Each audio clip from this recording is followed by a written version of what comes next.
Hello बच्चों, welcome to my channel. आज मैं तुमको बहुत ही प्रचलित कहानी सुनाऊंगी जो पीढ़ियों से दादी नानी या बड़े बुजुर्ग बच्चों को सुनाते आए हैं। वो आज भी उतनी ही सटीक बैठती है। तो सुनो कहानी। एक बाप बेटा अपने गधे को लेके कहीं जा रहे थे। दोनों पैदल चल रहे थे, साथ में गधा भी चल रहा था। सामने से कुछ लोग गुजरे तो इन लोगों के ऊपर बोलते हुए निकले कि देखो कितने मूर्ख हैं दोनों, गधे को ऐसे ही खाली ले जा रहे हैं और खुद पैदल चल रहे हैं। तो बाप ने सुना तो अपने बेटे से बोला कि तुम गधे पे बैठ जाओ। बेटे ने बाप की बात मान ली और वो गधे पे बैठ गया और बाप साथ में पैदल चलने लगा।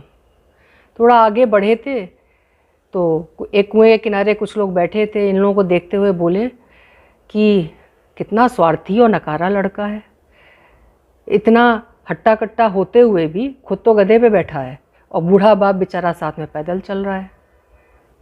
यह सुनकर बेटा गधे से उतर गया और अपने पिता से बोला कि पिताजी आप गधे पे बैठ जाइए, मैं आपके साथ पैदल चलूँगा। फिर वो लोग आगे की ओर बढ़े। कुछ दूर चलने पर उनको सुनाई दिया कि अरे देखो कैसा जालिम बाप है, कितना निष्ठुर है, खुद तो गधे पे बैठा जा रहा है और लड़का बेचारा साथ में इतनी धूप में पैदल चल रहा है। अब ये सुनकर बाप जो था गधे पर से उतर गया। फिर दोनों ने सोचा तो दोनों बाप बेटा दोनों ही गधे पे बैठ गए और बैठ के चलने लगे।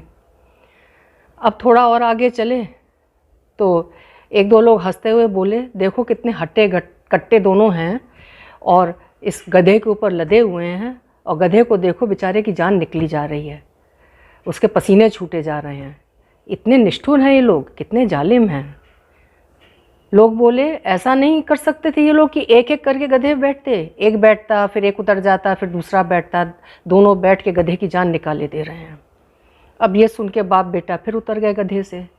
अब उनको समझ में नहीं आ रहा था वो क्या करें। जैसा जैसा लोग कहते जा रहे थे वैसा वैसा कर रहे थे, फिर भी कोई ना कोई कुछ ना कुछ कह ही दे रहा था।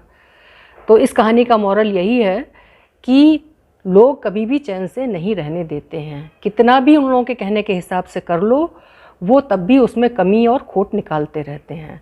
इसलिए जो सही लगे वही करना चाहिए और हमेशा सही रास्ते पे चलना चाहिए। फिर कोई कुछ कितना भी कहे कभी भी ध्यान नहीं देना चाहिए, अगर सुख शांति से रहना है तो बच्चों ये कहानी तुम्हें ज़रूर अच्छी लगी होगी। Thank you for watching. पसंद आई हो तो सब्सक्राइब करना, फॉलो करना। बाय।